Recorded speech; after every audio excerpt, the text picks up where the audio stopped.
sera Monsieur Gillet.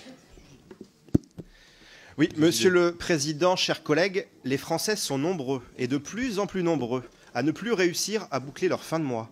Les Français sont nombreux, de plus en plus nombreux, à ne plus manger à leur faim. Le climat social est délétère. Chaque semaine, les violences commises se renforcent. Cette semaine encore, de nombreux commerces ont été détruits, pillés. Des policiers ont été blessés. Des policiers ont été victimes de tentatives de meurtre. Et pendant ce temps-là, le parti présidentiel propose une loi visant à imposer la présence du drapeau européen sur les façades des mairies.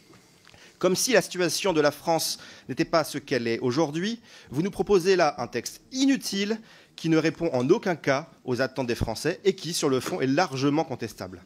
Parce que non seulement votre sens des priorités prouve, s'il le fallait, le mépris que le parti présidentiel a envers les Français, mais votre volonté d'imposer ce drapeau sur l'ensemble des mairies est un doigt d'honneur aux Français qui ont, en 2005, rappelons-le, majoritairement voté contre le traité établissant une constitution pour l'Europe.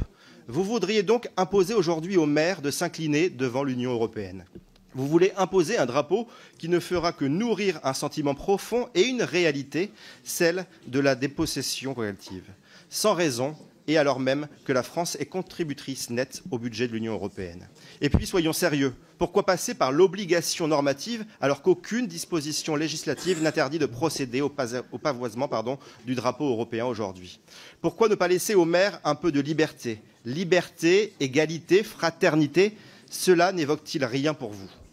Si vous, les élus macronistes, souhaitez mettre ce drapeau, je dis libre à vous de revendiquer votre soumission. Mais si un maire ne le souhaite pas, je dis libre à lui.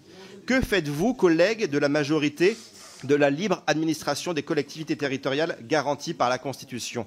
Que faites-vous de l'identité française, de nos identités locales, de notre patrimoine culturel dont nous sommes individuellement et collectivement responsables? Alors oui, nous vous proposons, Monsieur le Président, aujourd'hui un...